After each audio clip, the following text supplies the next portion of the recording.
সবাইকে আমার প্রণাম জানাই। আজকে প্রশ্ন উত্তরের সেশন। তো আগের লাইভগুলোতে অনেক এরকম প্রশ্ন এসছে, তো সেটা কমেন্টে এখন সব লেখা সম্ভব হয় না, প্রশ্নের উপরে নির্ভর করে। যেগুলো একটু অল্প কথায় লিখে দেওয়া যায় সেগুলো আমি লিখে দিই, তো বাকিটা আমি লাইভের জন্যই রাখি, যে লাইভেই আলোচনা করব। তো আগের যে প্রশ্নগুলো এসছে সেগুলো নিয়ে আলোচনা করছি। অজিত কুমার বাবু প্রশ্ন করেছেন, আমরা সাধারণত বলি তার আত্মা যেন শান্তি লাভ করে, কথাটি কি ঠিক? আত্মার কোনো সুখ দুঃখ আছে কি? এটা আগের দিনই এটা নিয়ে আলোচনা করছিলাম যে আত্মার কোনো সুখ দুঃখ নেই, কথাটা ভুল। আত্মার শান্তি, আত্মা তো শান্তির স্বরূপ, তার আলাদা করে শান্তির প্রয়োজন নেই। শান্তির প্রয়োজন মনের। আত্মার আদৌ কোনো সুখ দুঃখ নেই, সে সুখ দুঃখের পারে। আমি সুখ ভোগ করি কি দুঃখ ভোগ করি, এই দুটোই কিন্তু আমি আমার মনের দ্বারাই ভোগ করি। তো আত্মা তো মন, বুদ্ধি, চিত্ত, অহংকারের পারে, তো সুখ দুঃখ সেখানে অবধি পৌঁছায় না। তো এটা আমরা জানি না বলে আমরা কথাটা বলে থাকি যে তার আত্মার শান্তি হোক, কিন্তু আত্মা শান্তি স্বরূপ, তারা আলাদা করে শান্ত হবার কিছু নেই। আচ্ছা, আগের দিন কাকাবাবু একটা বলেছিলেন যে ব্রহ্মবিজ্ঞানী শব্দটা তিনি প্রথম শুনলেন। আগের দিন ব্রহ্মজ্ঞান, ব্রহ্মবিজ্ঞান এগুলো নিয়ে কথা হচ্ছিল। এগুলো সবই অনুভবের গভীরতা, তারতম্য। তো ভগবানের একটা কথা আছে আমার গুরু, যে চিন্তা, মন স্থির হলে জ্ঞান, মন উড়ে গেলে বিজ্ঞান। তো এটা কার কিরকম জ্ঞান হচ্ছে সেটার ওপরে নির্ভর করছে। তো চিন্তা স্থির হওয়া, এটাকেই সমাধি বলে। সমাধি অবস্থা এটাকেই বলে যেখানে আমার চিন্তাগুলো স্থির হচ্ছে, তো সেটা জ্ঞান। কিন্তু চিন্তা স্থির হচ্ছে মানে আমার মনটা স্থির হচ্ছে, চিন্তার সমষ্টিই তো মন, তো মনটা স্থির হচ্ছে, এটা জ্ঞান। কিন্তু বিজ্ঞান হচ্ছে যখন আমার মনটা পুরো লীন হয়ে যাচ্ছে। মন স্থির হওয়া আর মনের লীন হওয়ার মধ্যে তফাৎ আছে। মন যখন স্থির হচ্ছে সেটা কিছুক্ষণের জন্য থাকছে, তারপরে আবার আমি যখন সমাধি অবস্থা থেকে উঠে আসছি তখন আবার আমার মনের চিন্তার প্রবাহ আবার শুরু হচ্ছে। কিন্তু মন লীন হয়ে যাওয়া মানে সেটা মনে নাশ হওয়া। তো একবারে সে যখন নাশ হয়ে গেল তখন আর তার স্থিতি গতির কোনো ব্যাপার নেই। তো মন স্থির হওয়াটা জ্ঞান, মন উড়ে যাওয়াটা বিজ্ঞান, এটা ভগবান বলেছিলেন। তো আমাদের টার্গেট হচ্ছে বিজ্ঞান, মন যেন উড়ে যায়। কারণ মন যদি স্থির হলো সেটা কিছুক্ষণের জন্য হলো, সেটা আবার যে বললাম না, অবস্থা থেকে বেরিয়ে আসলে আবার তো আমার চিন্তা আসবে, আবার সে এক কামনা বাসনা, সেগুলো তো মনে থেকেই যাচ্ছে, সেগুলো তো চলে যাচ্ছে না, তো সেগুলো আবার আমাকে জ্বালাবে। তাই সমাধিটা আসল উদ্দেশ্য না, সমাধির ভেতরে যে জ্ঞানের প্রকাশ, যে আমি সে ব্রহ্ম বা আত্মা, এইটা আসল। এবং আমার নিজের স্বরূপেই সেই মন গিয়ে লীন হয়ে যায়, সেটা একদম চিরতরের জন্য নাশ হয়। তো তখন আর সেই মনটা আমাকে জ্বালাতে পারে না। তো এটাই হচ্ছে ব্রহ্ম বিজ্ঞান, যেখানে মনটা একদমই নাশ হয়ে যাচ্ছে। empty and zero, what is the difference? There is not a lot of difference between emptiness and zero. It's all the same. শূন্যতা বা শূন্যতাই তো ফাঁকা জিনিস বোঝায়। অনেক সময় ধ্যান করতে করতে মানে সে যতটা গভীরে যায় তখন অনুভব হয় কি যে একটা শূন্য অবস্থা, সেখানে কিছু নেই, ফাঁকা অবস্থা। কিন্তু শূন্য অবস্থা কিন্তু সবকিছু না। আমি যদি মনে করি শূন্যতাটাই ব্রহ্ম বা আত্মা, তা কিন্তু না। শূন্যতা আছে মানে শূন্যতাটা তো আছে, এবং শূন্যতাটা কেউ দেখছে, তো দ্রষ্টাটাকে ধরতে হবে। শূন্যতাটাও সর্বোচ্চ অবস্থা নয়, ব্রহ্ম শূন্য নয়। আমরা অনেকজন এরকম মনে করি যে ভেতরটা ফাঁকা হয়ে গেল মানেই সব হয়ে গেল, না। ফাঁকা আছে, ফাঁকা আছে, ফাঁকাটাও তো থাকা। ফাঁকা, কিছু চিন্তা করব না, এটাও তো একটা চিন্তা, যে আমি কিছু চিন্তা করব না। কোনো কাজ করছি না, বসে আছি, বসে থাকাটাও তো একটা কাজ। ঠিক সেরকমই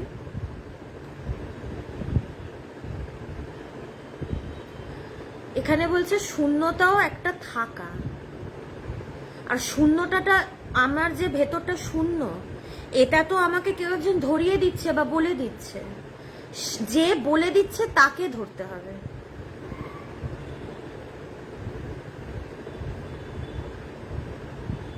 তাকে ধরতে হবে, দ্রষ্টাকে ধরতে হবে।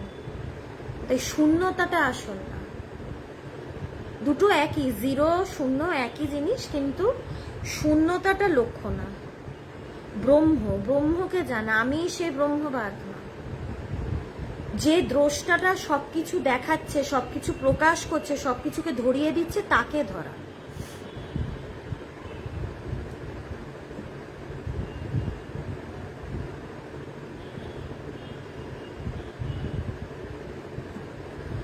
আচ্ছা, এবার পরের প্রশ্নগুলো দেখছি।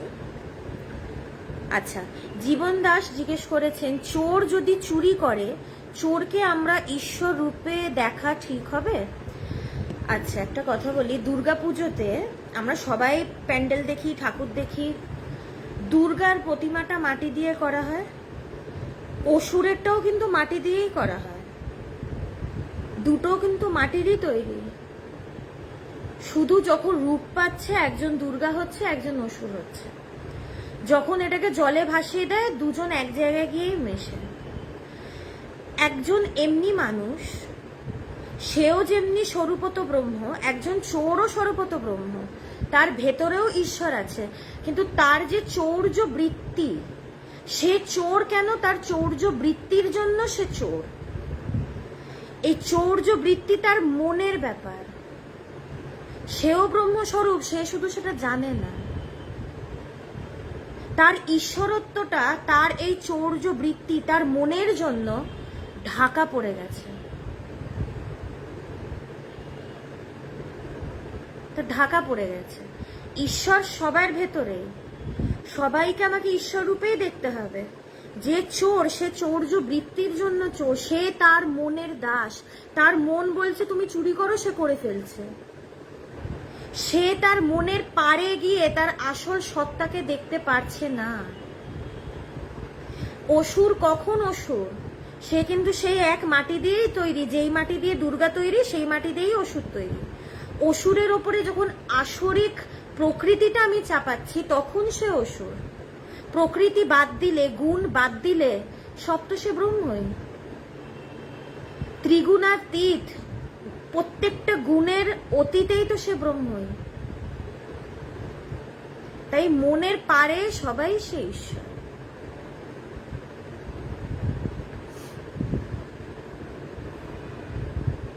আমরা কি করি? আমরা মনের প্রকৃতিটাকে ধরি, তার মনের বৃত্তিগুলোকে ধরে বিচার করি যে ও চুরি করে, ও খারাপ লোক।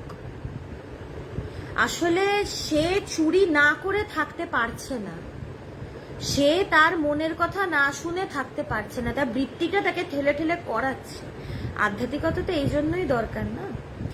আজকে এরকম একটা গল্প শুনেছিলাম, আজকে যদি একটা চোর, সে যদি খুব সিরিয়াসলি বেদান্ত চর্চা করে, সে আর চুরি করবে না।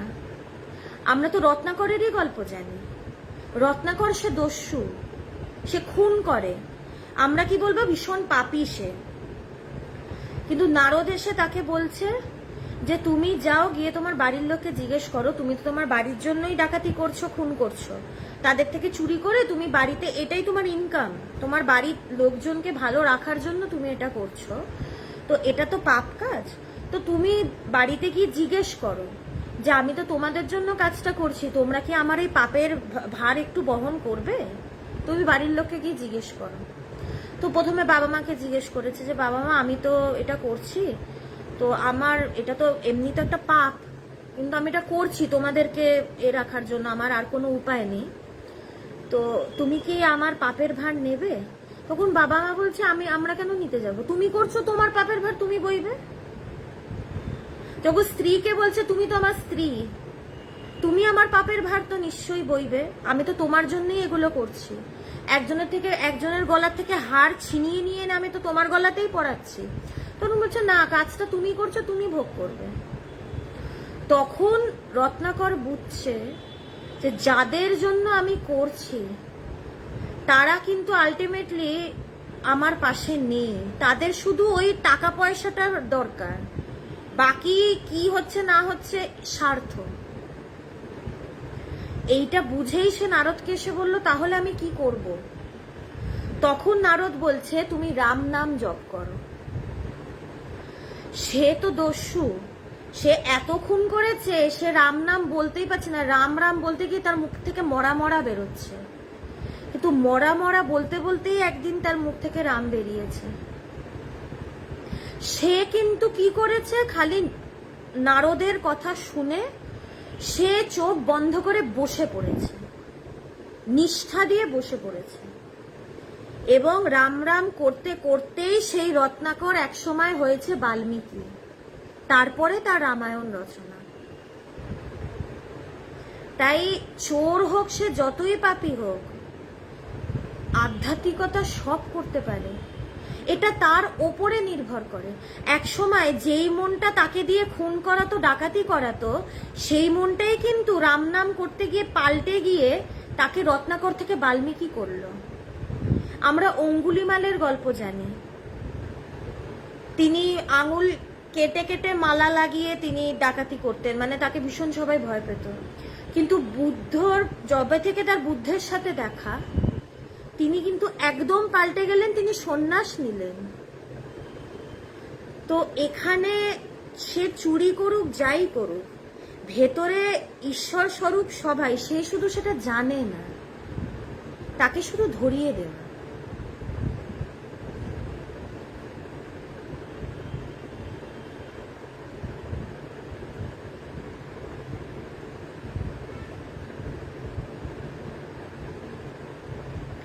হ্যাঁ ঠিক বলেছেন, মা শারদাও একজনকে বলেছিল যে তুমি ঘুষ খাচ্ছ, যেটা করছো করো।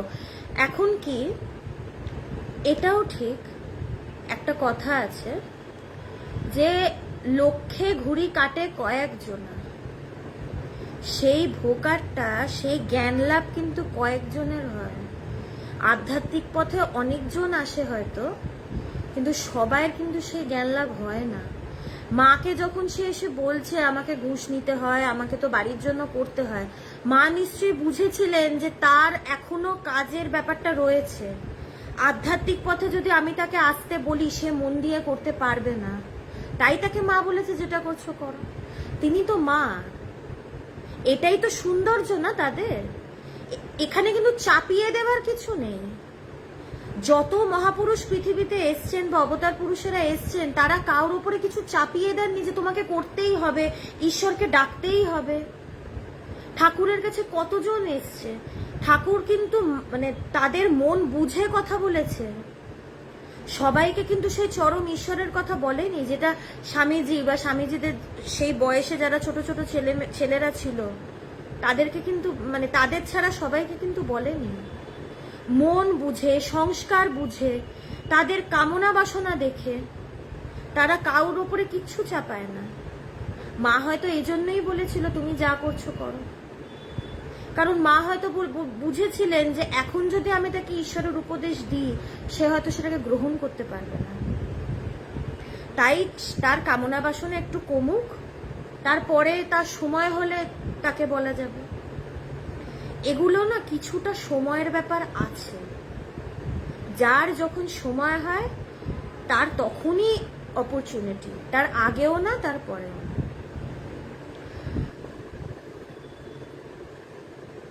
আচ্ছা, অজিত বাবু আরেকটা প্রশ্ন করেছেন, নির্বিকল্প সমাধি লাভের পর কি আবার সংসার ধর্ম পালন করা যায় সাধারণ সংসারের মতো?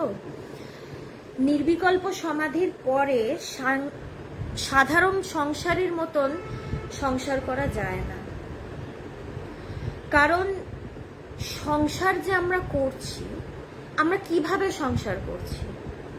আমি জানি কি আমি কর্তা, আমি সংসার ধরে রেখেছি, আমি যদি না করি সংসার আমার চুলোয় লাটে উঠবে। আমি আছি, আমাকেই সংসার ধরে রাখতে হবে, না হলে হবে না। আমি না হলে কি হবে, আমি চলে গেলে কি হবে, এই চিন্তাগুলো তো আমাদের থাকে। 14 পুরুষ যাতে বসে খেতে পায়, এগুলো আমরা সবাই চেষ্টা করি, কিন্তু যার নির্বিকল্প সমাধি হয়েছে সে তো জানে যে ব্রহ্মসত্য জগৎ মিথ্যা, সংসার বলে কিছু নেই। সে তো জানে সে কর্তা নয়, তাই সে সংসার করবে কি করে? সে করে না, সংসার তাকে দিয়ে করানো হয়, এমনিই হয়। আমি আমার গুরু ভগবানের ক্ষেত্রে দেখেছি, ভগবানের একজন দাদা তার জ্ঞানের পরে তাকে জিজ্ঞেস করেছিল যে তুই কি সংসার ধর্ম আর পালন করবি না, তুই কি সব ছেড়ে দিবি? তখন কিন্তু ভগবানের মেয়ে রয়েছে, গুরুমাও রয়েছে সাথে, ভগবানের স্ত্রী অর্ধাঙ্গিনী। তো ভগবান তাকে একটা উত্তর দিয়েছিল, মানে উত্তরটা এতটাই সুন্দর। ভগবান বলেছিলেন যে আমি যতদিন জানতাম আমি কর্তা, ততদিন আমার কর্তব্য ছিল। আমি যবে থেকে জেনেছি আমি কর্তা নই, আমার কোনো কর্তব্যও নেই। তো নির্বিকল্প সমাধি বা অনুভবের পরে কি হয়, তারা তো জানে যে ঈশ্বরই কর্তা। ঠাকুর বলছেন তুমি যন্ত্রী আমি যন্ত্র, যেমন চালাও তেমনি চলি, যেমন বলাও তেমনি বলি। তো তাদের দ্বারা সংসার হয় না, তারা করে না, সংসারটা তাদের দিয়ে করানো হয়, সে ঈশ্বরই করিয়ে নেন। তারা আর নিজের থেকে করে না। তারা তো সংসার চোখেই দেখে না, চোখে দেখলে তো করবে, যেটা মিথ্যা সেটা তো করার কিছু নেই। ভগবানের নির্বিকল্প সমাধির পরেও তিনি অনেক বছর চাকরি করেছেন। তার 1984 সালে তো নির্বিকল্প সমাধি হয় 15ই ডিসেম্বর। তার দুটো বছর 1987 অবধি ভগবান অফিস করেছেন, বাজার করেছেন, সব করেছেন, কিন্তু উনি কিচ্ছু জানেনই না। ওনার কোনো স্মৃতিই নেই যে তিনি কিছু করেছেন। আমরা যেটা করি, যে এক্সপিরিয়েন্সটা গেইন করি, সেটা তো আমাদের মাথায় থাকে, এক্সপিরিয়েন্সটা তো ভেতরে থাকে, সেটা নিয়েই তো ভবিষ্যতে এক্সপিরিয়েন্স যেরকম হয় সেইভাবেই ভবিষ্যতে আমরা কোনো কাজ করি বা ডিসিশন নিই। ভগবান চাকরি গেছেন, সবকিছু করেছেন, তার স্মৃতিতেই কিছু নেই। তিনি যে করেছেন তিনি জানেনই না, মিসিং লিঙ্ক। 2 বছর তিনি জানেনই না, তিনি যে 2 বছর কাটিয়েছেন তা ওনার কোনো স্মৃতিই নেই। তো নির্বিকল্প সমাধির পরে আর সাধারণ সংসারীদের মতন হয় না সংসার, কারণ সে তো তখন আর সংসারই থাকে না। না, সংসারী কে? যে সংসারকে সত্য বলে জানে সে সংসারী। তো যে জানে ব্রহ্মসত্য জগৎ মিথ্যা, সে সংসারী কি হয়? সে সংসারী হয় না। সে তখন একমাত্র ঈশ্বরের হাতের পুতুলই হন। ঈশ্বর তাকে দিয়ে যেভাবে যা করান তারা সেইভাবেই সব কাজ তাদের দ্বারা হয়।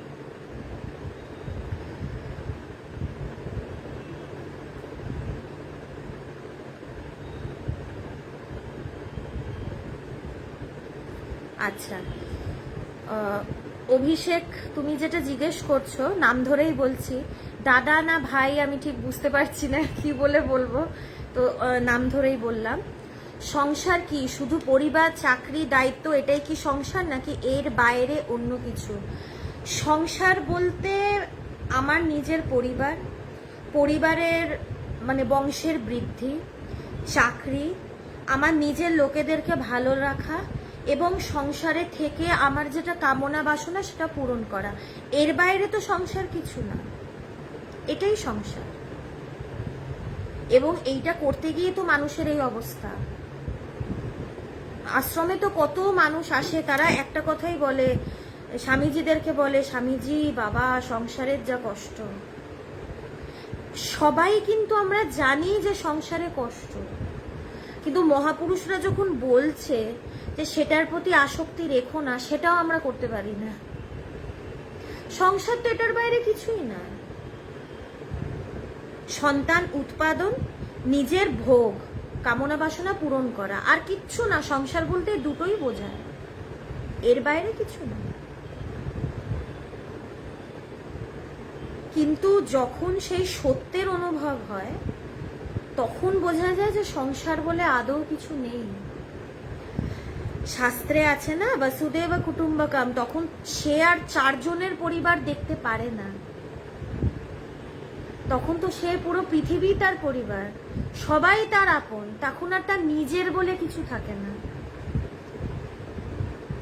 আমার অহংকার থেকে, আমার কাঁচা আমির বোধ থেকে আমার ব্যাপারটা আসে, পজিটিভ আমি, আমার যে এটা আমি কাঁচা আমি থেকে আমার।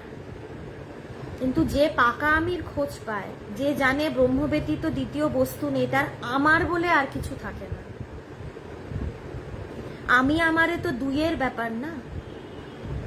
যে জানে সে এক ব্রহ্মই আছে, সে খালি সেই আমিতেই থাকে, তার আমারে আর সে আসতে পারে না, পজিশন আর তার কিছু থাকে না। এই জন্য তার আসক্তিও নেই, কষ্টও নেই। আমার এই আমার বোধ থেকেই তো গন্ডগোল না, এই আমার থেকেই তো গন্ডগোল। আমার টাকা পয়সা, আমার পরিবার, এখানে হাত পড়লে বা এখানে কিছুটা গন্ডগোল হলেই ব্যাস আমি শেষ। আমার জিনিসগুলোর প্রতি তো আসক্তি। তো মহাপুরুষদের, তাদের আমার কিছু নেই, তাদের কষ্টও নেই, তারাই তো দিব্যি আছে। আচ্ছা হ্যাঁ অভিষেক, তুমি খুব ভালো প্রশ্ন করেছো। আশ্রমও কি সংসার নয়? আশ্রমে যারা থাকে, যারা সংগঠন করছেন, অবশ্যই তাদের অনেক, হ্যাঁ একটা দিক থেকে বলা যেতে পারে, আমি এটা অনেকবার লাইভে বলেছি, আরেকবার বলছি, যে বশিষ্ঠ মুনি কিন্তু রামকে বলেছিল যে সংসার কোথায় নেই, সংসার সব জায়গায় আছে। কিন্তু সংসারী কারা? যারা সংসারে থাকে আর যাদের মধ্যে সংসার থাকে, সে সংসারে আছে এবং তার মনের ভেতরেও সংসার আছে, দুজন দুজনের ভেতরে রয়েছে। কিন্তু আশ্রমে যারা মহারাজরা রয়েছেন, তারাও সংসারে আছে। এত মানুষের সাথে কথোপকথন, তাদের সাথে বিভিন্ন কাজ, এগুলো তো একদিকে সংসারেরই কাজ, অনেক মানুষের করা, কিন্তু তাদের ভেতরে সংসার নেই, তাই তারা সংসারই নয়। আর যেহেতু তারা সংসারই নয়, তাদের ব্যাপারটাকে পুরোটা সংসার বলাও যায় না। তারা তো মানুষকে সংসার থেকে একটু রেহাই দেওয়ার জন্যই কাজ করছে। তারা সংসারে যে ঢুকেছে আপাত দৃষ্টিতে, মানুষকে সেখান থেকে একটু বিরতি দেওয়ার জন্য। তাই সেটাকে পুরোপুরি সংসার বলাও যায় না।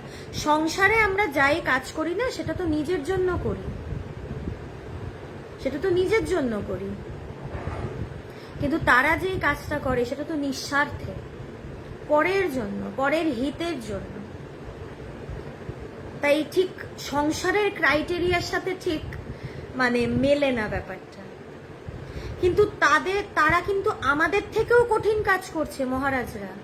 আমরা তো চারজনকে নিয়ে হিমশিম খেয়ে যাই না, বাড়ির লোকের মধ্যেই ঝামেলা, চারজন চারজনের সাথে থাকতে পারছে না।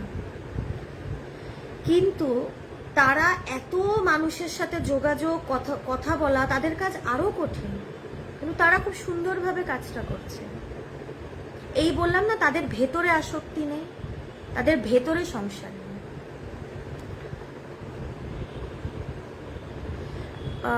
আচ্ছা শান্তনু বাবু, ভগবান কি রামকৃষ্ণ মিশনের দীক্ষিত? না, পরম্পরাটা আমাদের মায়ের। মা শারদার শিষ্য ছিলেন স্বামী কৃষ্ণানন্দ মহারাজ, ওনার দীক্ষিত শিষ্য। স্বামী কৃষ্ণানন্দ মহারাজের শিষ্য ছিলেন স্বামী পবিত্রানন্দ মহারাজ, এবং পবিত্রানন্দজি মহারাজের শিষ্য হচ্ছেন ভগবান। তো তিনি ঠিক রামকৃষ্ণ মিশন থেকে দীক্ষা নেননি, কারণ স্বামী পবিত্রানন্দজি রামকৃষ্ণ মিশনে ছিলেন না। এবং কৃষ্ণানন্দ মহারাজ তিনিও বেলুর মঠ থেকে বেরিয়ে গিয়ে সাধনা করেছিলেন, তারপরে তিনি নিজের মতন করে মানুষের সাথে কথা বলেছেন। তো তারা কেউই রামকৃষ্ণ মিশনের সাথে যুক্ত ছিলেন না ডাইরেক্টলি। তো ভগবানও ঠিক রামকৃষ্ণ মিশনের থেকে দীক্ষা নেননি। এবং আমাদের যে বেদান্ত সোসাইটি, একজন মনে হয় জিজ্ঞেস করছিল আপনার গুরুর নাম কি। আমার গুরুকে আমি ভগবান বলেই ডাকি। তো আমাদের বেদান্ত সোসাইটিও রামকৃষ্ণ মিশনের সাথে যুক্ত নয়, এটা সম্পূর্ণ একটা স্বাধীন আলাদা সংগঠন।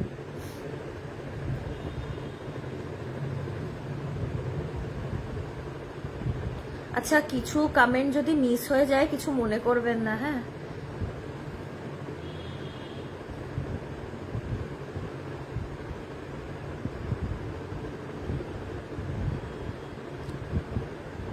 সংসার নিয়ে অনেক প্রশ্ন আসছে, স্বাভাবিক, আমরা সবাই তো রয়েছি, প্রশ্ন তো আসাই স্বাভাবিক। আচ্ছা, নির্মল বাবু জিজ্ঞেস করছেন, সংসারে তো সবাই আছি, স্বামীজি ব্রহ্মচারী ছাড়া বিয়ে করেননি, তারা কি সংসারে নেই? স্বামীজি ব্রহ্মচারী যারা বিয়ে করেননি, আচ্ছা, ওই যে যেটা একটু আগে বললাম না, যে সংসার বলতে অনেকটা কামনা বাসনা পূরণ, হ্যাঁ, তারপরে নিজের স্বার্থ, নিজের কামনা বাসনা পূর্তি, নিজের স্বার্থ, আমি আমার, এইটা নিয়ে সংসার। আমি এবং আমার যা যা আছে, আমার পরিবার, আমার বাড়ি, আমার গাড়ি, আমার সম্পত্তি, আমি আমার নিয়ে সংসার। কিন্তু যারা সন্ন্যাসী, স্বামীজি ব্রহ্মচারী, তাদের আমি আমার বলে তো কিছু নেই। তারা তো সব ত্যাগই করেছে। তারা মানুষের জন্য খালি কাজ করছে, পরোপকার, পরের হিতের জন্য। তাদের আমি আমার বলে কিছু নেই। তো তাই তারা যে সংসার করে তা নয়, এটা ঠিক বলা যায় না।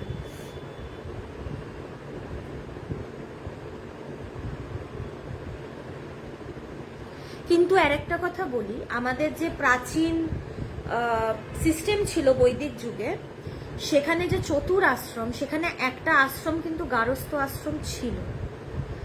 কিন্তু কি গারস্থ আশ্রম যে তারা পালন করত, তারা শুধু পালন করত বংশ বৃদ্ধি হবে, তাদের ছেলে মেয়ে মানুষ হয়ে যাবে, তারপরেই কিন্তু তারা বানপ্রস্থে চলে যেত। তারা কিন্তু জানতো যে গারস্থ আশ্রমটা সবকিছু না। কারণ সেই সময় গুরুকুলে তারা অপরাবিদ্যা পরাবিদ্যা দুটোই লাভ করতেন, এবং সেই সময় যদি যার ভেতরে বৈরাগ্য থাকতো, সে ব্রহ্মচর্যের পরে গারস্থ আশ্রম ছেড়ে কিন্তু ডাইরেক্ট সে বানপ্রস্থে চলে যেত। তাদের গারস্থ আশ্রমটা একদমই অপশনাল ছিল, গারস্থের পরেই ছিল বানপ্রস্থ, এবং তারা সেখানে সবাই চলে যেত। কিন্তু আমাদের কাছে কি সংসারটাই সত্য হয়ে উঠেছে, সেই সময় যে সিস্টেম ছিল সেটা তো এখন আর নেই না। সেটা থাকলে ভালো হতো, কিন্তু দুর্ভাগ্যবশত এখন সেটা নেই, কিছু করার নেই।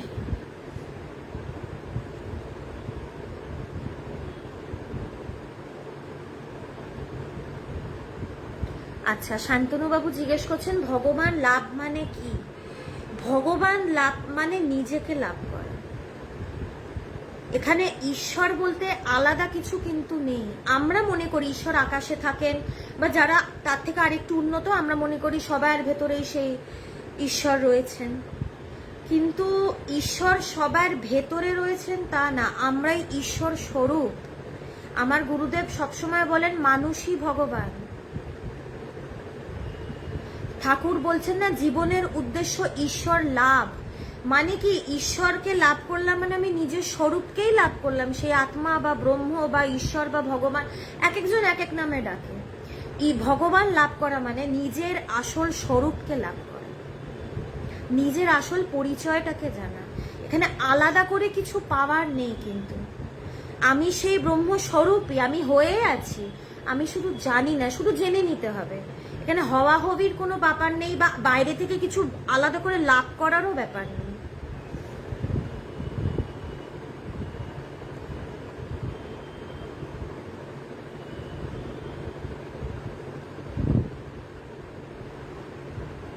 হ্যাঁ হ্যাঁ, মেঘলা ভট্টাচার্য, হ্যাঁ একদমই ঠিক বলেছেন। আমি তো এটা বারবারই বলি যে আমাদের থেকে মহারাজরা যা করেন অনেক বেশি কঠিন। একটু আগে বললাম না, আমরা 4 জনকে নিয়ে থাকতে পারি না, তারা 400 লোককে নিয়ে থাকে। তো আপাত দৃষ্টিতে সেটা কিন্তু সংসারই বোঝায়, যে এতজন কর্ম করছেন, কথা বলছেন, কিন্তু আবার সংসার বোঝায়, আবার সংসার বোঝায়ও না। একটু আগে বললাম না, আমি আমার নিয়ে সংসার, কিন্তু তাদের তো আমি আমার ব্যাপারটা নেই। তাই তারা সংসার ঠিক করেন না, তারা করেন না, তাদের ভেতরে সেই ব্যাপারটা নেই। বাইরে থেকে আমাদের দেখলে মনে হবে সেটা সংসারী, কিন্তু তাদের ভেতরে সংসারের কোনো ব্যাপার নেই। তারা সংসারী তো নন না, এই জন্য তো তারা মহারাজ, সন্ন্যাসী।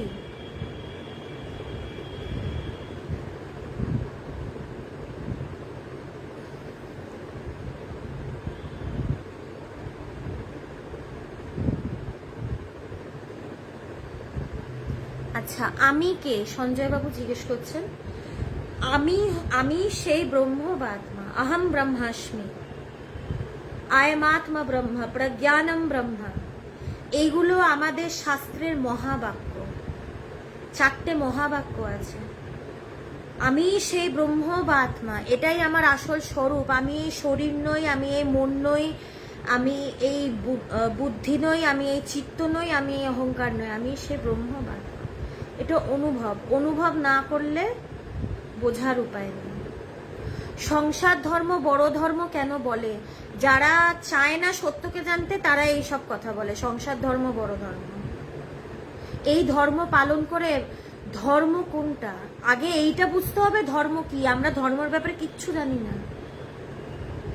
ধর্ম হচ্ছে সেইটা যেটা আমাদেরকে ধারণ করে আছে। ধর্ম হচ্ছে সেইটা যেটা আমাদের মুক্তির দিকে নিয়ে যায়। ধর্ম হচ্ছে সেইটা যেটা আমাদের সত্যের পথে চালিত করে। সংসারে কিছুই এগুলো হয় না। সংসার ধর্ম বড় ধর্ম তারাই বলেছে যারা সংসারের প্রতি আসক্ত, এবং এই চলতি কথাটাই আমরাও ধরে নিয়েছি, কারণ আমরাও সংসার করতে চাই।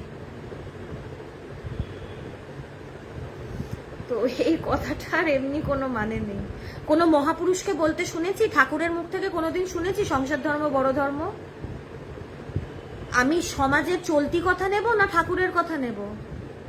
আমাকে দেখতে হবে আমি কোন কথাটা নেব, যে এই কথাটা কাজে লাগবে সেটাই তো নিতে হবে। এই কথাটা নিয়ে সংসার ধর্ম বড় ধর্ম সবাই এই ধর্ম করতে গেছি, কিন্তু কাজের কাজ তো হয়নি, এই কথাটা কাজে লাগেনি। তাহলে কথাটা না নিয়ে আমি ঠাকুরের কথাটাই নিই, যে জীবনের উদ্দেশ্য ঈশ্বর লাভ, জীবনের উদ্দেশ্য সংসার করা নয়। স্বামীজি ঠাকুর কিন্তু সেই কথাটা বলেননি। যদি সংসার ধর্মই বড় ধর্ম হতো তাহলে তো ঠাকুর বলতেন যে সংসার করো, কারণ সেটাই তো বড় ধর্ম। ধর্মস্বরূপ তো ঠাকুর, ঠাকুরই তো ধর্ম।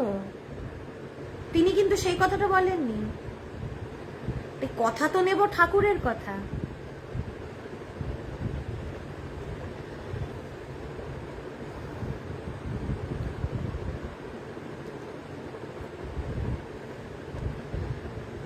আচ্ছা, এবার একটু আগে যে প্রশ্নগুলো এসছে সেগুলোতে একটু ফিরে যাচ্ছি। আচ্ছা, প্রসেনজিৎ বাবু প্রশ্ন করেছিলেন অন্তর্মুখীন কিভাবে হব একটু বলবেন। অন্তর্মুখীন হওয়ার জন্য আমাকে বেদান্ত চর্চা করতে হবে, আধ্যাত্মিকতা চর্চা করতে হবে, না হলে অন্তর্মুখীন হওয়া সম্ভব না। প্রথমে তো জানতে হবে অন্তর্মুখীন কেন হব। হঠাৎ করে অন্তর্মুখীন হওয়ার কি আছে? অন্তর্মুখীন এই কারণেই হব কারণ এখন আমাদের মনটা বহির্মুখীন। বহির্মুখীন মানে কি? আমার মনটা জগতের দিকে, কারণ জগতের থেকে আমার কিছু চাওয়া পাওয়া আছে, আমার কামনা বাসনা আছে, এই জন্য আমার মনটা বহির্মুখী। আমি জানি যে এই জগতে ছোটাছুটি করলে আমার কামনা বাসনা পূরণ হবে, আমি ভোগ করব, এই জন্য আমার মনটা বহির্মুখী। কিন্তু আধ্যাত্মিকতা চর্চা করতে করতে, গুরু মুখে শ্রবণ করতে করতে, সে যার মুখেই শুনি, বেদান্ত চর্চা করতে করতে এইটা বোঝা যায় যে জগতে ছুটে বহির্মুখীন হয়ে আমার কাজের কাজ হচ্ছে না। যুগ যুগ ধরে তো মানুষ বাইরের দিকেই ছুটছে, মুক্তি লাভ তো কেউ করছে না, বা প্রকৃত শান্তি বা আনন্দ কেউ কি পাচ্ছে? কাউকে কি বলতে শুনেছি আমি সংসার করে দারুণ আছি, আমার পুরো পরিতৃপ্ত, আমি পরিপূর্ণ, আমার কোনো অভাব নেই, আমার কিচ্ছু দরকার নেই? কোনোদিন কারোর মুখে এই কথাটা শুনবো না। তো আধ্যাত্মিকতা যত করব, যত এই চর্চা করব, তত বুঝতে পারবো কি যে বাইরের জগতে কিছু নেই। এই জন্যই তো বলছে অসার, সংসার বড় অসার, এখানে কিচ্ছু নেই। বিষয় শব্দে কিন্তু বিষ আছে। এই বিষ পান করে করে আমাদের অবস্থা খারাপ হয়ে যাচ্ছে। তো মন্থন যদি করি, এতদিন জগৎ মন্থন করেছি তো সেখান থেকে বিষ বেরিয়েছে, এবার যদি নিজের ভেতরে মন্থন করি তাহলে অমৃতটা ঠিক বেরোবে। মন্থন করতে হবে। আমাদের প্রাচীন মুনি ঋষিরা, তারাও কিন্তু প্রথমে চোখ খুলে জগৎ দেখেছিল, তারাও জগতেই সবকিছু খুঁজেছিলেন। তাদের মনে হয়েছিল যে জগৎটাই কি সবকিছু, নাকি এটার পারে কিছু আছে। তো তারা ভাবলো ঠিক আছে আমরা জগৎটাকে ভালো করে দেখি। জগতে কোনো সত্য পাই কিনা। কারণ তারা দেখছিল, আর তখন তো সমাজ অনেক সিম্পল, এখন সমাজ অনেক কমপ্লেক্স। তখন তারা নিজেরাই নিজের সব কিছু উৎপাদন করতো, তাদের আলাদা করে কিছু মার্কেট সিস্টেম তখন ছিলই না। তখন নিজেদের যা খাবার উৎপাদন তারা করতেন সেটাই সাফিসিয়েন্ট।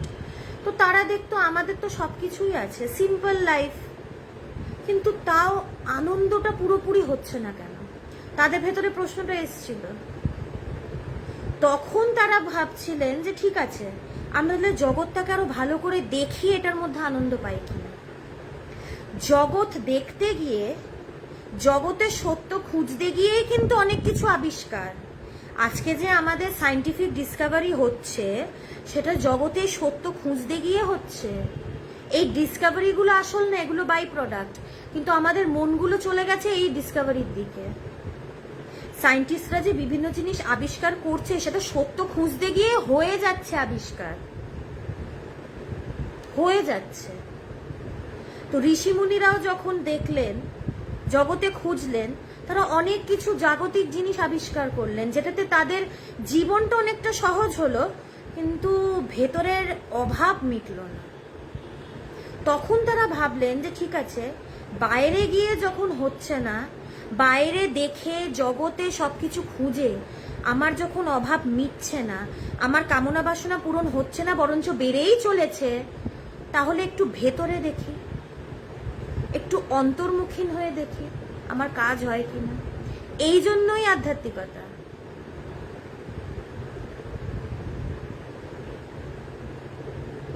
এই জন্যই তো আধ্যাত্মিকতা, এই রাস্তাটা দেখিয়ে দেওয়া।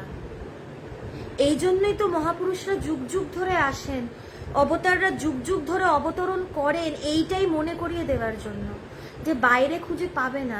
ঋষিমুনিরাও চেষ্টা করেছিল, পায়নি। তারপরে যখন তারা ভেতরে খুঁজলেন, তখন তারা সেই সত্যটাকে পেলেন, সেই মন বুদ্ধি চিত্ত অহংকারের পারে।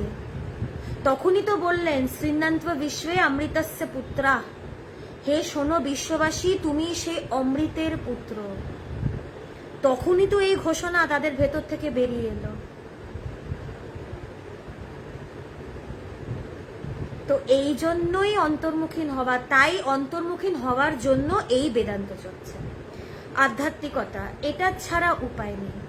করতে করতে করতে করতে আস্তে আস্তে মনটা ভেতরে যেতে থাকবে। আমি যত বুঝবো সত্য কি, তত আমার মন ভেতরে যাবে, এবং ভেতরে যেতে যেতে যেতে যেতে একসময় মনটাকে খুঁজে পাবো না, সে একসময় সেই সত্যে, সে ব্রহ্ম বা আত্মায় লীন হবে। অন্তর্মুখীন হওয়ার এই একমাত্রই উপায়। বিজ্ঞান আর আধ্যাত্মিকতা কিন্তু একই জিনিস। পার্থক্যটা হচ্ছে বিজ্ঞান সত্যকে বাইরে খুঁজছে, আর আধ্যাত্মিকতা সত্যকে ভেতরে খুঁজে সত্যটাকে পেয়ে গেছে, অলরেডি ডিক্লেয়ার্ড। কিন্তু বিজ্ঞান সেটা বাইরে জগতে খুঁজছে, আর এখনো সেটাকে পায়নি, মানে on the way, progress is on, men at work. এই জন্যই কিছু আবিষ্কার, এই যে কিছু বছর হয়েছে নিশ্চয়ই, একটা কিছু পেলো, নাম দিল গডস পার্টিকেল।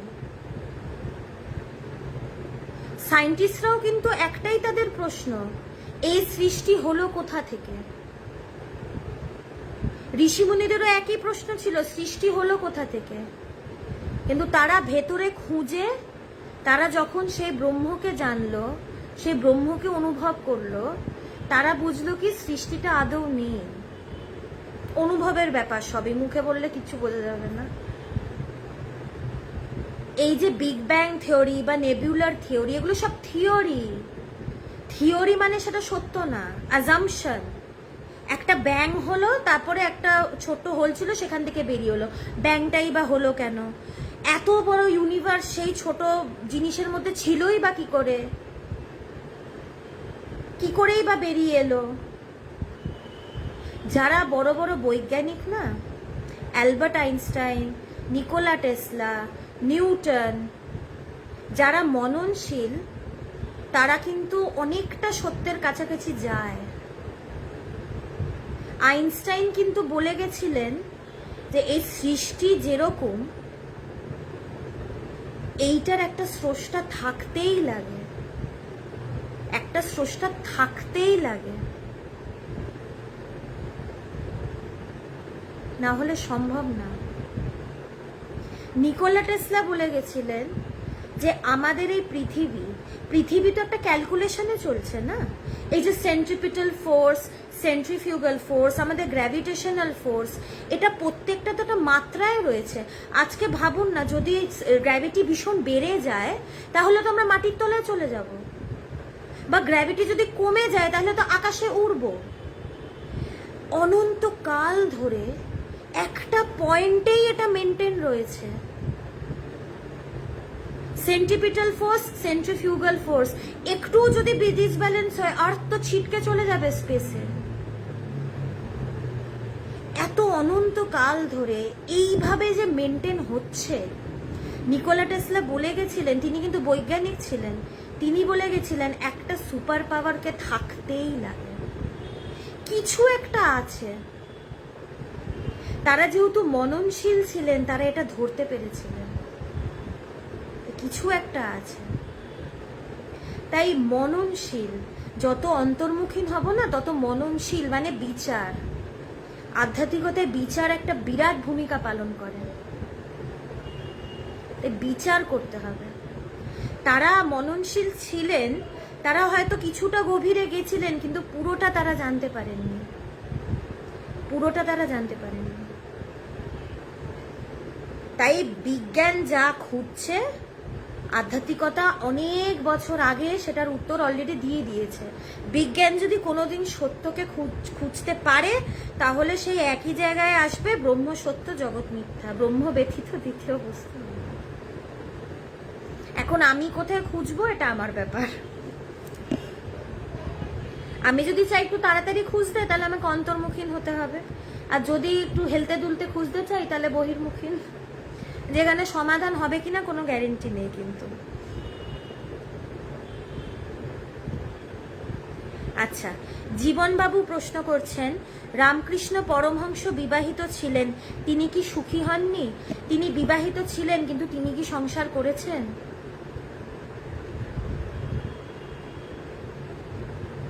তিনি তো সংসার করেননি। আর ঠাকুর বলছেন না, বিদ্যার সংসার, তার মায়ের সাথে বিদ্যার সংসার ছিল। সেই জ্ঞানের ওপরে দাঁড়িয়ে ঠাকুর জ্ঞান স্বরূপ স্বয়ং ঈশ্বর, তিনি সংসার করতেই পারেন না। সংসার এটা খুব ছোট জিনিস। তো বললাম না, আমি আমার নিয়ে সংসার, একটু ভালো করে ভেবে দেখুন না, আমি আমার বাইরে কি সংসার, এই দুটো শব্দের উপরে সংসার দাঁড়িয়ে। ঠাকুরের আমিই বা কি আর আমারই বা কি? তিনি সংসার করেননি তো। এই জন্যই তো ওই কথা, তুই মা বলছেন তুই তো শতমুখে খাচ্ছিস। তারপর মাকেও তো বললো তুমি তো সবার মা, তুমি তো পুরো পৃথিবীর মা। তাই আলাদা করে তাদের সংসার করার প্রয়োজন হয়নি। যেই সংসারে এখন একটা শব্দ তো প্রয়োগ করতে হবে, তো বিবাহ হয়েছে তো আমরা সেটাকে সংসার বলি। যেই সংসার জ্ঞানের উপরে দাঁড়িয়ে, সেটা সংসার বলা যায় না, বিদ্যার সংসার হয় সেটা। সেখানে কোনো স্বার্থ থাকে না, সেই জ্ঞান ছাড়া সেখানে কিচ্ছু থাকে না। কোনো কামনা, বাসনা, ভোগ বৃত্তি, এগুলো কিচ্ছু থাকে না। এবং আলাদা করে রাম ঠাকুরের সুখী হবার তো কোনো ব্যাপার না। সুখ, যে সুখী হবে তার দুঃখ আসবে। ঠাকুর তো সুখ দুঃখের পারে, তিনি আনন্দ স্বরূপ, তিনি শান্তি স্বরূপ, তার আলাদা করে সুখী হবার কি আছে? সুখ তার কাছে খুব ছোট জিনিস, সুখ তার কাছে তুচ্ছ। ঠাকুর শান্তি স্বরূপ, আনন্দ স্বরূপ, তিনি সুখ দুঃখের পারে, সেই ব্রহ্ম স্বয়ং ঈশ্বর, তার সুখী হবার কিছু নেই।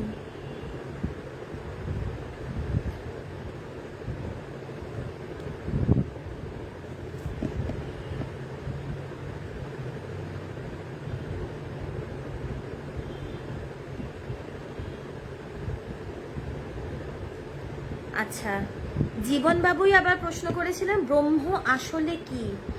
আপনি নিজে আপনিই ব্রহ্ম, ওটাই আপনার আসল পরিচয়। এখন যে আইডি কার্ডটা গলায় ঝুলিয়ে ঘুরছি, এই পরিচয়টা সঠিক পরিচয় নয়। ব্রহ্ম বা আত্মা, এটাই আমাদের আসল পরিচয়।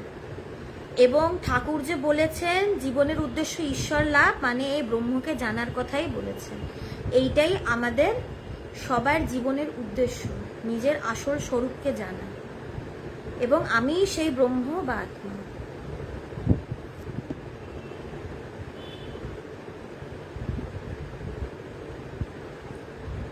আচ্ছা, শান্তনুবাবু জিজ্ঞেস করেছেন এক নাগারে কতক্ষণ ধ্যান করা উচিত। আচ্ছা, খুব ভালো প্রশ্ন, কারণ কিছু বেসিক্স এগুলো বলে দেওয়া দরকার, নাহলে খুব গন্ডগোল হয়। আমি যদি বিগিনার হই মেডিটেশনে, সবে শুরু করেছি, আমি যেন আস্তে আস্তে করি। প্রথম দিনেই 1 ঘন্টা বসে পড়লাম, এটা কিন্তু বিপজ্জনক। আস্তে আস্তে বাড়াতে হয়। 5 মিনিট, তারপরের দিন 10 মিনিট, তারপরের দিন 15 মিনিট, তারপরের দিন 20 মিনিট, আস্তে আস্তে বাড়াতে হয়।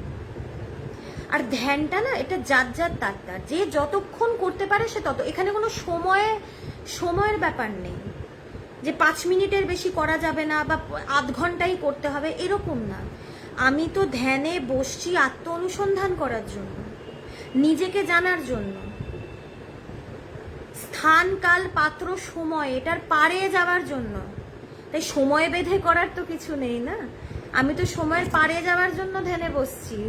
তাই সেটাও যদি সময় দেখে করি তাহলে তো মুশকিল। কিন্তু আস্তে আস্তে বাড়াতে হয়। শুরুতেই একবারে অনেক অনেক করে ফেললাম তা না, ব্যালেন্স করে করে করতে হয়। তো আমি যদি বিগিনার হই, আমি যতটা পারবো, এখানে প্রেশার দিয়ে জোর করে এইভাবে তো হয় না। আধ্যাত্মিকতা সহজাত ব্যাপার, সহজ ব্যাপার, সিম্পলি স্পন্টেনিয়াসলি যেভাবে আমার ভেতর থেকে আসছে আমি যেন সেইভাবেই করি। নিজেকে জোর দিয়ে নিজের ঘাড়ে চাপিয়ে এইভাবে আধ্যাত্মিকতা হয় না। আস্তে আস্তে, ধীরে সুস্থে, আস্তে আস্তে যেরকম সময় আমার বাড়ে, আমি যতটা বসতে পারবো ততটাই বসবো। তরম করে কোনো সময়ের ব্যাপার না, এটা আমার ওপরে নির্ভর করছে আমি কতটা বসতে পারি। আত্মস্বরূপ লাভ করার রাস্তা কি? সবচেয়ে প্রথম গুরু, এবং গুরুর কাছে এই সত্যের কথা শ্রবণ, বেদান্ত বাক্য শ্রবণ, শ্রবণ, মনন, নিদিধ্যাসন, সমাধি, এই হলো রাস্তা। গুরুর কাছে যাব, গুরুর থেকে শ্রবণ করব, তিনি যেই উপদেশই আমাকে দেবেন না কেন, এবং শ্রবণ করে সেটা আমি মনন করব, যে গুরু আমাকে কি বোঝাতে চাইলেন, গুরু আমাকে কি বলতে চাইলেন, সেটা নিয়ে ভাববো, গভীরভাবে ভাববো। আত্মজ্ঞান লাভ করার এই উপায়। গুরু ভক্তি দিয়ে, এই বিষয়টাকে ভালোবেসে, সত্যের প্রতি টান রেখে, মুমুক্ষুত্ব দিয়ে, বৈরাগ্য দিয়ে আমি বিচার করব, মনন করব, এবং একসময় ঠিক আমার সেই ব্রহ্মজ্ঞান লাভ হবে।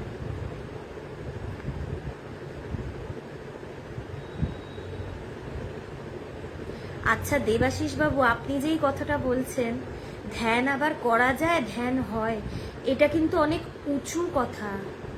আমি যদি একজন বিগিনারকে এই কথাটা বলি, এটা কিন্তু সে পারবে না।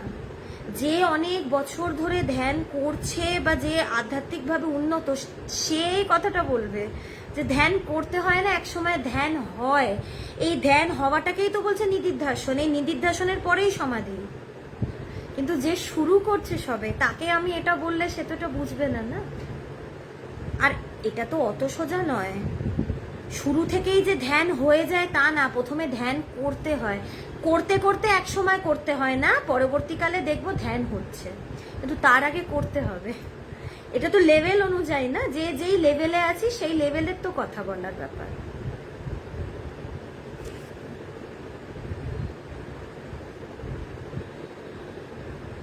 আমার না এই লাইভে আমি অনেক কিছু শিখি। কেন বলছি, এখানে মানে অনেকজন এত সুন্দর সুন্দর কমেন্ট করেন, এত সুন্দর সুন্দর কোটেশন করেন।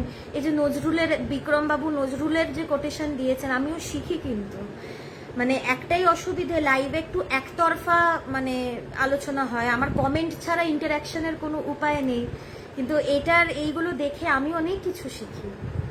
কারণ মানে দুর্ভাগ্যবশত বাংলা সাহিত্য আমার একদমই পড়া হয়নি। তো এটা খুবই আমার দুঃখের ব্যাপার। তাই এখানে যখন কেউ কিছু কথা লেখে আমি সেগুলো শিখতে পারি। তাই অনেক অনেক ধন্যবাদ, আপনারা এত সুন্দর সুন্দর কমেন্ট করে, আমার পড়তে খুব ভালো লাগে, আমিও শিখি আপনাদের থেকে। এখানে যে শুধু আপনারা প্রশ্ন করছে আমি উত্তর দিচ্ছি তা না, এখানে mutual learning. Thank you very much.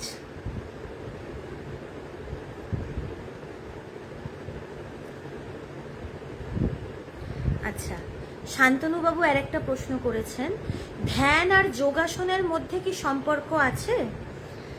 আচ্ছা, যোগ বলতে কিন্তু অনেক কিছু বোঝায়। এখন যোগ বলতে যদি আমি যোগা ফিজিক্যাল ব্যাপারটা বুঝি, তাহলে সেখানেও কিন্তু না মন শান্ত হয়। কারণ যোগটাও কিন্তু আমাদের ঋষি মুনিদের দেওয়া। তো তারা প্রত্যেকটা কিছুর মধ্যে কিন্তু আমাদের মনটাকে শান্ত করার ব্যাপার রেখেছেন। তাই তো আমাদের এই সনাতন ধর্ম, আমাদের এই যে ট্র্যাডিশন সাধু সন্ন্যাসীদের, এই জন্যই তো এটা এতটাই অ্যাপ্রিসিয়েট করা উচিত। It is very commendable and very applaudable. তো তারা যে যোগটা দিয়ে গেছেন, যোগাসন করেও কিন্তু মন শান্ত হয়। এটা আমি ফিজিক্যাল দিক থেকে বলছি, কিন্তু ধ্যানটা আরো গভীর ব্যাপার।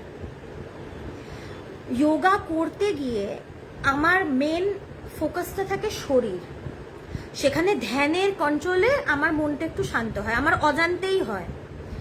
ধ্যানটা কি? ধ্যানটা তো শরীরের ব্যাপার নয়। ধ্যানটায় বসছি আত্ম অনুসন্ধান, নিজেকে জানার জন্য। এটা আরো গভীর। তাই ধ্যানটা, আধ্যাত্মিকতার জন্য ধ্যানটা দরকার। আর এখানে যোগাসন বলতে এখন যোগ তো অনেকভাবেই হয়, মানে যোগ তো আর একটা আমরা বোঝাই রাজযোগ। তো রাজযোগ করলে তো অবশ্যই সত্যে পৌঁছানো, তো সেটা তো কিছু বলার নেই। যোগ অনেক কঠিনও, সবাই যোগ করতে পারে না। যোগ খুব কঠিন করা, অনেক কিছু আছে এটার মধ্যে। আর সত্যি কথা বলতে গিয়ে আমি ছোটবেলা থেকে গুরুর মুখে বেদান্তই শিখেছি, তো এই বেদান্তটা নিয়েই খালি আলোচনা করতে পারি। অনেকজনই আমাকে যোগ নিয়ে প্রশ্ন করে, আমি উত্তর দিতে পারি না, কারণ সেটা নিয়ে আমার ঠিক পড়াশুনো নেই।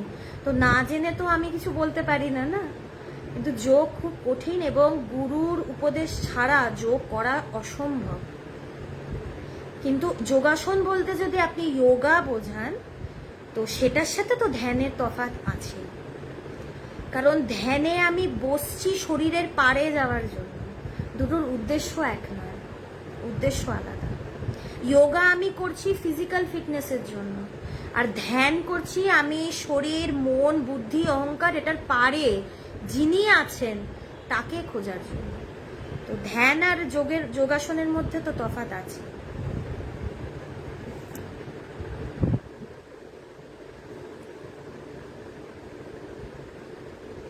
আচ্ছা, শেখর চক্রবর্তী প্রশ্ন করছেন, ভ্রু মধ্যে ধ্যান ছাড়া হৃদয়ের মধ্যে কিভাবে ধ্যান করতে হয়? ধ্যানের একটা খুব বেসিক নিয়ম। হ্যাঁ, রুমি সরকার, আপনি এইটা কমেন্টটা আগেও করেছেন না? আই এম ভেরি সরি, আমি মিস করে গেছি। ধ্যানের সময় পাখি না পাখির চোখের দিকে মন দিতে হয়? অবশ্যই পাখির চোখ। তীরটা মারতে হবে তো পাখির চোখে। দ্রোণাচার্য তো এই জন্যই অর্জুন ছাড়া কাউকে তীর ছুটতে দেননি, কারণ অন্যরা গাছ দেখেছে, পাতা দেখেছে, আকাশ দেখেছে, পাখি দেখেছে। পাখির চোখ দেখতে হবে, কারণ সেখানে তীরটা মারতে হবে। পাখি দেখলে হবে না, তার চোখ দেখতে হবে। কারণ পাখি দেখলে পাখির পা দেখবো, ডানা দেখবো, ঠোঁট দেখবো, সেটাতে কাজ হবে না, চোখটাই দেখতে হবে। পাখির চোখ, এটাই হচ্ছে ফোকাস। যাক, আপনি থ্যাংক ইউ, আপনি আবার কমেন্টটা করলেন, আমি দেখে আলোচনাটা করলাম। তো যেটা বলছিলাম, শেখর বাবুর যে প্রশ্ন, ধ্যানের একটা খুব বেসিক নিয়ম আছে। এটা আমরাও সবসময় মানে শুনেছি, স্বামীজিরা আমাদেরকে অনেকবার এটা মানে সাবধান করেছে। আমাদের না ভুরুর মধ্যে খুব সহজভাবে ধ্যান হয়, ইজিলি, এখানে চট করে মনটা চলে আসে। কিন্তু শুরুতে যদি আমি এইখানে ধ্যান করি, প্রচন্ড মাথা ব্যথা হবে, আর এটার খুব বাজে সাইড এফেক্টও হয়। কারণ এখানে যারা শুরু থেকে ফোকাস দিয়ে করতে যায়, মানে অনেক মানে খারাপ জিনিসও হতে পারে, মাথার একটু গন্ডগোলও হতে পারে, প্রচন্ড মাথা ব্যথা হবে। হ্যাঁ, যে এখন অনেক বছর ধরে ধ্যান করছে সেটা আলাদা ব্যাপার, সেটা তার অভ্যাস। শুরুতেই এটা করতে নেই, শুরুতে হৃদয়ে ধ্যান করতে হয়। এখন আমার যদি কোনো গুরু থাকে, আমি এখানে আমার গুরুর ছবি আমি মনে করতে পারি, বা এখানে আমি হৃদয়ে আমি আমার কোনো গুরুর কথা নিয়ে ভাবতে পারি, বা আমার যে ইষ্ট আমি এখানে তার ছবি নিয়ে ভাবতে পারি। এখানে হৃদয়ে মনটা দিয়ে ধ্যান করতে হয়।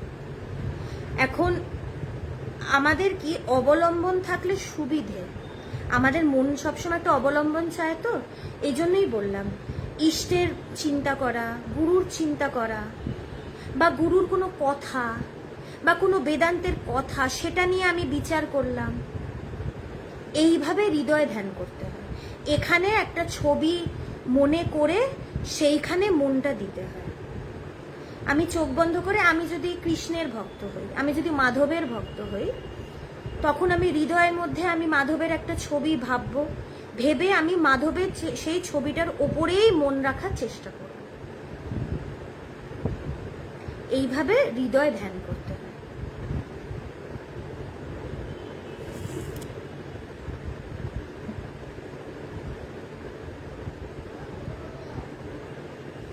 আচ্ছা, আমি এখান থেকে আগে কার্তিকবাবুর প্রশ্নটা পড়ে নি, নাহলে আবার কোথায় কমেন্টগুলো চলে যাবে আবার দেখতে পাবো না। সদ্গুরুকে আমরা কি করে খুঁজে পেতে পারি?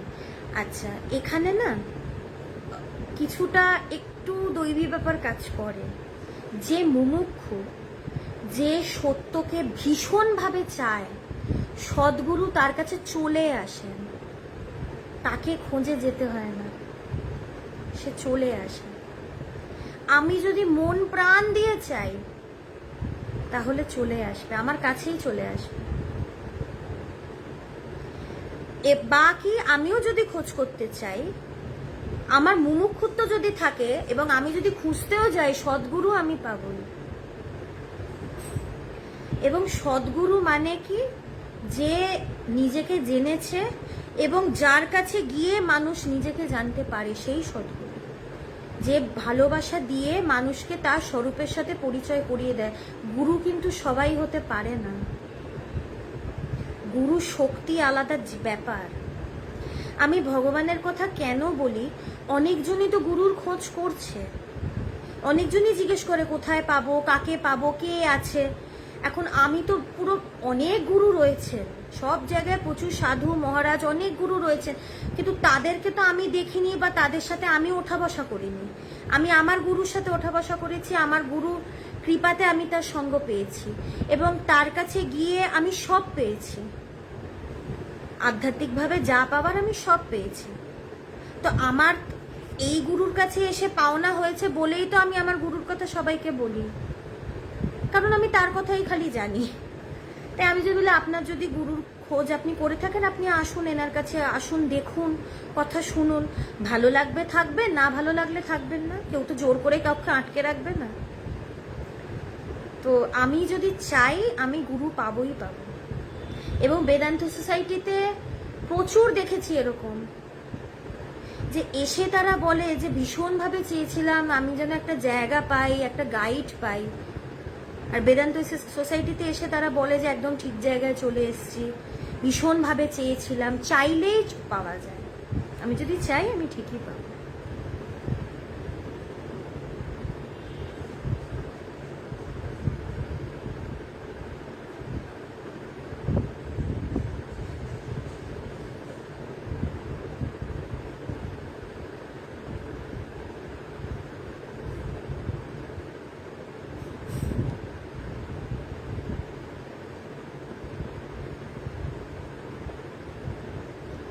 এখানে স্ক্রোল করতে যে কেন প্রবলেম হয় আমি ঠিক বুঝতে পারি না। গুরুর নির্দেশ ছাড়া আজ্ঞা চক্রে কি ধ্যান করা উচিত? আচ্ছা, চক্রের ব্যাপার একটু যোগের মধ্যে পড়ে। আমি যতদূর জানি গুরু ছাড়া কিছুই করা উচিত না, গুরু নির্দেশ ছাড়া, সে আজ্ঞা চক্র হোক আর কুণ্ডলিনী হোক, যাই হোক, গুরু ছাড়া, গুরু নির্দেশ ছাড়া নিজে থেকে কিছু করা উচিত না। সে যেভাবে বলে সেইভাবেই করা উচিত। কারণ কি, এক একজনের এক এক দিকে ঝোঁক। কাউর জন্য বিচার পথ ঠিক, কাউর জন্য যোগের পথ ঠিক, কাউর জন্য ভক্তির পথ ঠিক, কাউর জন্য কর্মের পথ ঠিক। এবং গুরু সেটা জেনে বলে দেয় শিষ্যকে। গুরু তো জানে কোন শিষ্যের ক্ষেত্রে কোনটা কাজে লাগবে। তাই গুরু কিন্তু একদম ঠিক ঠিক উপদেশ দেয়। তাই গুরুর নির্দেশ ছাড়া করতে নেই। আমার জন্য যেটা বিফিটিং সেটাই গুরু আমাকে বলবে, কারণ নিজের থেকে কিছু করতে না। আর আমি যে বললাম না, যোগ অনেক ব্যাপার আছে, যোগ অত সহজ না। তাই গুরু নির্দেশ ছাড়া না করাটাই ভালো। গুরু যেভাবে বলছে আমি যেন সেভাবেই। আর আরেকটা কথা, এটা নিয়ে আমি আরোই আপনাকে বলতে পারবো না যে আপনি করে নিন, কারণ আজ্ঞা চক্রে ধ্যান এগুলো আমার ঠিক সাবজেক্টের মধ্যে নেই আর কি। আমি তো বেদান্ত বিচার এগুলোই ছোটবেলা থেকে করে এসছি। তাই আমি তো আপনাকে বলতেই পারি না যে আপনি করুন, আমার এটা ভীষণ ভুল হবে বলাটা। তাই গুরুর নির্দেশ ছাড়া না করাটাই ভালো। আচ্ছা, অসীম বাবু আগের দিন আপনি এই লাইভে আজকে আছেন কিনা আমি জানি না, তো ইনি একটা কমেন্টই 4 বার করেছেন। আমি কমেন্টটা দেখেছি আপনার। দৈনন্দিন জীবনে বেদান্ত কিভাবে সাহায্য করে? এতক্ষণ যে আলোচনাটা করলাম, সাহায্য করে এটা তো বোঝাই যাচ্ছে শুনে।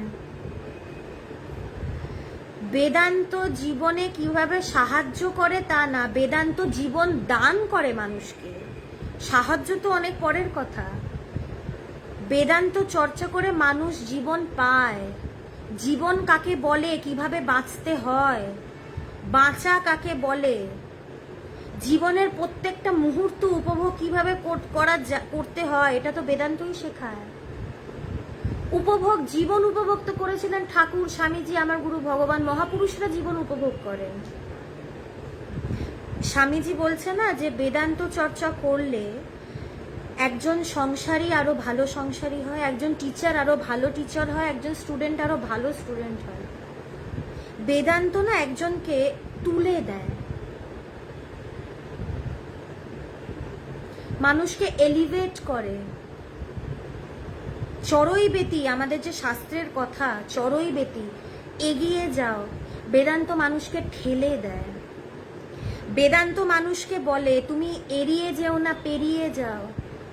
আমাদের কি জীবন মানেই তো ভয়, কি হবে, এটা কি হবে, সেটা কি হবে, এটা হলো না, সেটা হলো না। আর আমরা কি সবকিছু এড়িয়ে যাই, অ্যাভয়েড করি। বেদান্ত বলে অ্যাভয়েড করো না, ওভারকাম করো। এড়িয়ে যেও না, পেরিয়ে যাও। নিজের শক্তির ওপরে বিশ্বাস করো।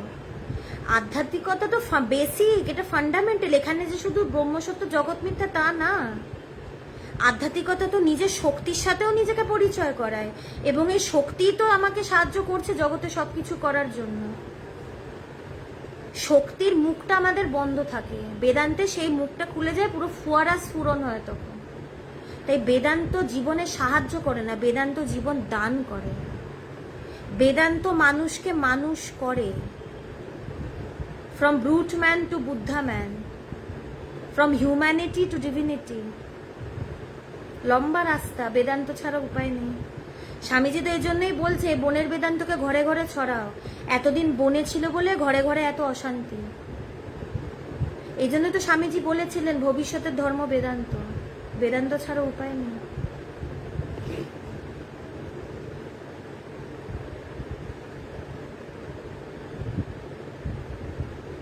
হ্যাঁ, আজ্ঞাচক্র তো এখানেই আছে, ঠিকই বলেছেন শর্মিষ্ঠাদি। এখানেই আজ্ঞাচক্র এবং গুরুতে ধ্যান করা, তাই মানে সেটাই বোঝায়। কিন্তু চট করে করতে না করে, এটা মানা করে। কারণ বললাম না, প্রচুর মানুষকে ভুগতে দেখেছি। মাথা ব্যথা, পারছে না, মাথা কিরকম একটা হয়ে গেছে। তাই না করাটাই ভালো। যে অনেক অ্যাডভান্স, অনেক বছর ধরে করছে প্র্যাকটিস, সে করছে ঠিক আছে। যার সয়ে গেছে ব্যাপারটা, যার কাছে ব্যাপারটা সহজ হয়ে গেছে, কিন্তু শুরুতে না করাটাই ভালো। এবং আমাদেরকে সবসময় স্বামীজিরা এটাই বলেছেন, সেটা না করতে। হৃদয় করাটা সহজ, ইজি, আরাম, কমফোর্টেবল।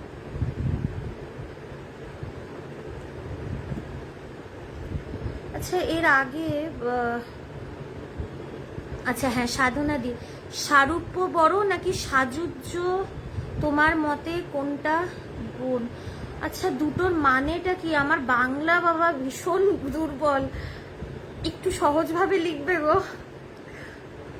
আসলে আমি না ছোটবেলা থেকে হিন্দি পড়ে বড় হয়েছি, তো আমি সব শব্দ ঠিক মানে একটু সহজভাবে যদি বলো আমি তাহলে এ করতে পারি।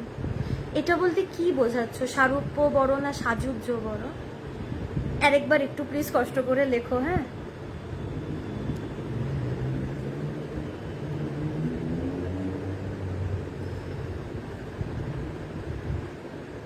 আচ্ছা রাজেন বাবু, আপনি যেটা বলেছেন রামপ্রসাদের গান সংসার ধর্ম বড় ধর্ম। আচ্ছা একটা কথা বলি, এনারা যে গানগুলো লিখে গেছেন না, এনাদের গানগুলো কি মানুষকে একটা রাস্তা দেখায়। রামপ্রসাদের গান বা যেই ভক্তি সঙ্গীত হোক বা এ হোক, মানুষকে পথ দেখায়। আজকে এই যুগে রামপ্রসাদ গানটাকে কিভাবে লিখেছেন, কি মনোভাবে লিখেছেন, এটা কিন্তু ব্যাপার। হয়তো তিনি দেখেছেন যে এই যুগে মানুষকে যদি সবাইকে বলি যে তুমি সত্য মানে বেদান্ত চর্চা করো, এটা হয়তো সবাই পারবে না। তাই তাদেরকে যদি বলি সংসার ধর্ম বড় ধর্ম, সংসারটাকে তোমরা পারফেক্টলি করার চেষ্টা করো, একটা জিনিস ভালো করে হোক। আমাদের তো কিছু পারফেক্টলি হয় না, আমরা চেষ্টা করি হবানোর, সেটা হয়ে ওঠে না। এই যে এর আগে একজন প্রশ্ন করেছিল না যে বেদান্ত কি করে, বেদান্ত একজনের চরিত্রে না পারফেকশন আনে, পারফেকশন আনে। তো পারফেক্টলি করা, গুছিয়ে করা, কোনো জায়গায় খুঁত না থাকা। আমাদের তো সংসারে কিছুই গুছিয়ে হয় না, সব এলোমেলো। তো এই জন্যই হয়তো তিনি অনেক সবার কথা ভেবে লিখেছিলেন, সাধারণ মানুষের কথা, ছাপোছা মানুষ যাদের মানে দিন এনে দিন খায়, যারা খুব কষ্ট করে। এখন যারা এরকম খেটে কাজ করে, সত্যি কথা তাদেরকে যদি আমি বলি সবকিছু ছেড়ে দাও, এটা তো এ নয় না। এই জন্যই তো আমাদের যে সনাতন ধর্ম, এখানে যারা যারা মানে রামপ্রসাদ তো সাধারণ ছিলেন না, তারা সবার কথা ভেবেছেন, সবার কথা ভেবে তারা কিন্তু সব ধরনের গান লিখে গেছেন। এই গানটা হয়তো তাদের জন্য যাদের দ্বারা হয়তো ঈশ্বর চর্চা হবে না। ঈশ্বর চর্চা তো অত সহজ না, সংস্কারের ব্যাপার, আধারের ব্যাপার, অনেক কিছু ব্যাপার থাকে, সেগুলো মানতে হয়। তাদের জন্য হয়তো এটা বলে গেছে যে তোমরা সংসারটাকে ভালো করে করো, মন দিয়ে করো, গুছিয়ে করার চেষ্টা করো।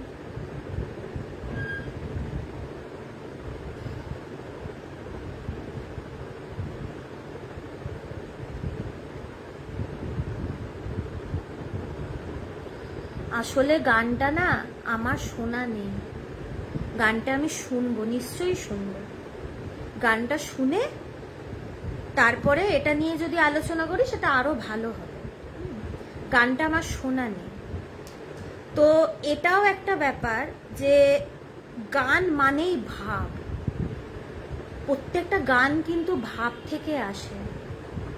তিনি যেই ভাবে গানটা লিখেছেন সেই ভাবটা তো দেখতে হবে, কিভাবে লিখেছেন। হ্যাঁ, আপনি যেটা বললেন দেবাশিস বাবু, আগে পরে কি আছে পুরোটা দেখে তো মানে যা করতে হবে। আমি গানটাকে শুনি, সেটাই ভালো হবে। গানটা শুনে তারপরে নয় পরের দিন লাইভে এটা নিয়ে আরো বিস্তারিত আলোচনা করা যাবে।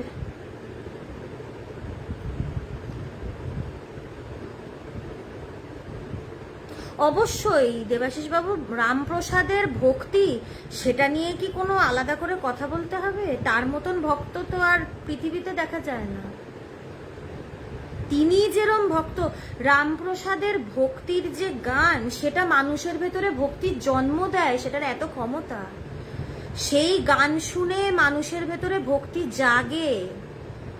রামপ্রসাদ তো এমনি এমনি নয়।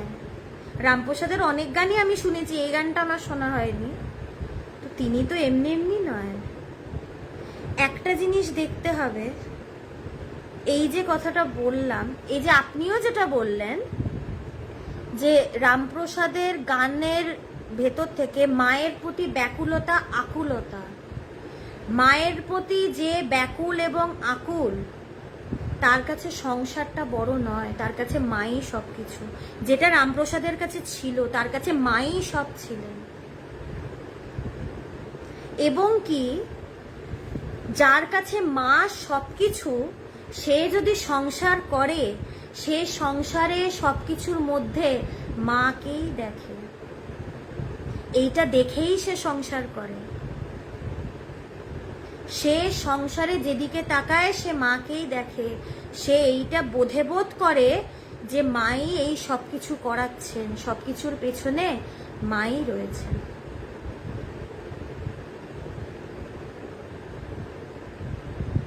এটা আমার মনে হয়। হ্যাঁ দেবাশিস ভাই, আমি বুঝেছি আপনি আমাকে বলেননি, কিন্তু আমিই বলছি যে আমি গানটা শুনবো, আমার শোনা হয়নি তো। রামপ্রসাদের গান তো আসলে আমি শুনি না কেন বলুন তো, গানগুলো না শোনা বড় কঠিন, আমি পুরো না শুনে শেষ করতে পারি না। মানে এমনই গান না, এগুলো শুনে শেষ করা যায় না। মানে আমার খুব কষ্ট হয় গানগুলো শুনতে। মায়ের গান শোনা অসম্ভব। মা মানেই দু চোখে জল, এটাই মা। আমি মা বলতে এটাই বুঝি। তখন দু চোখে জল এলে আর কানে কিছু আওয়াজ আসে না। এই জন্য আমি না ঠিক মানে শুনতে পারি না, মানে আমি ইচ্ছে করেই শুনি না। মা মানে দু চোখে জল, আর কিছু না। এবং রামপ্রসাদের গান ঠিক সেটাই করে। রামপ্রসাদ যে বলেছেন সংসার ধর্ম, এই আমার যেটা অনুভব, এটা আমি আমার বোধ থেকে বলছি, তিনি তো মায়ের ভক্ত, তিনি মায়ের ভীষণ বড় ভক্ত। তিনি যে ছিলেন পৃথিবীতে, তিনি সবকিছুর মধ্যে মাকে দেখেই ছিলেন এবং সবকিছুর পেছনেও তিনি মাকেই দেখেছেন।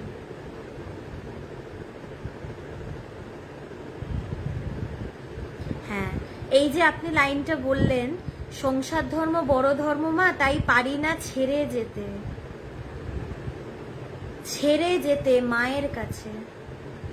সংসার, আমি যে একটু আগে বললাম না, সংসার ধর্ম বড় ধর্ম কাদের জন্য? যাদের সংসারের প্রতি টান আছে। এটা তো কথা, আপনি যে লাইনটা লিখলেন এখান থেকেই তো বোঝা যাচ্ছে। ছেড়ে যেতে পারছি না কেন? সংসারের প্রতি মন আছে, সংসারের প্রতি আসক্তি আছে, তাই তো ছেড়ে যেতে পারছি না। ছেড়ে তোমার কোলে যেতে পারছি না। যে মা যাকে কোলে নিয়েছে, সে মায়ের মুখ ছাড়া আর কিছু দেখে না। সে মায়ের কোলে থেকে খালি মাকেই তো দেখে, তখন তার চোখে তো সংসার থাকে না। তিনি তো এটা একটা প্রার্থনা জানিয়েছেন মাকে, যে ছেড়ে যেতে পারছি না, তার কষ্টটা জানিয়েছেন। এবং তিনি এই কথাটা কিন্তু পৃথিবীর পুরো মানুষেরই মনের কথা বলেছেন। তিনি যে নিজের কথা বলেছেন শুধু তা নয়, এটা তো আমাদের সবাইরই প্রার্থনা যে মা ছেড়ে যেতে পারছি না, তো এখানে আটকে গেছি। এটাই তো তিনি জানিয়েছেন।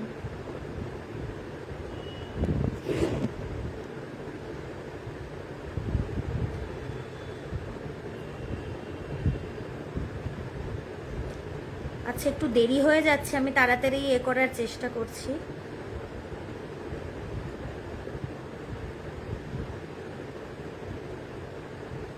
আচ্ছা, পার্থবাবু, আপনার টাইটেলটা খুব সুন্দর, সর্বজ্ঞ, খুব সুন্দর টাইটেল। সর্বজ্ঞের থেকে আত্মজ্ঞ হলে আরো ভালো হবে। আশা করি একদিন এইটাও আপনার হবে, আত্মজ্ঞ, যে নিজেকে জানে, যে আত্মাকে জানে। আচ্ছা, উনি আগের দিন একটা করেছিলেন, গীতা পড়ার থেকে ফুটবল খেলা ভালো, এটা স্বামীজি বলেছেন। তো স্বামীজির এই কথাটা, গীতা খেলার থেকে ফুটবল খেলা ভালো, আমি যদি গীতাটাকে ওপর দিয়ে পড়ি, গল্পের মতন করে পড়ি, এমনি লাইন একটা বলে গেছেন কৃষ্ণ পড়ে ফেললাম, এইভাবে ক্যাজুয়ালি পড়ার থেকে আমার ফুটবল খেললে কি শরীরে কাজে দেবে, কাজের কাজ হবে। স্বামীজির এটার বলার কারণ, মানে এটার পেছনে উদ্দেশ্য হচ্ছে, তুমি সময় নষ্ট করো না, যেটা করবে তুমি ঠিক করে করো। গীতা পড়ার সময় গীতা পড়বে, ফুটবল খেলার সময় ফুটবল খেলবে। ভালো করে করবে।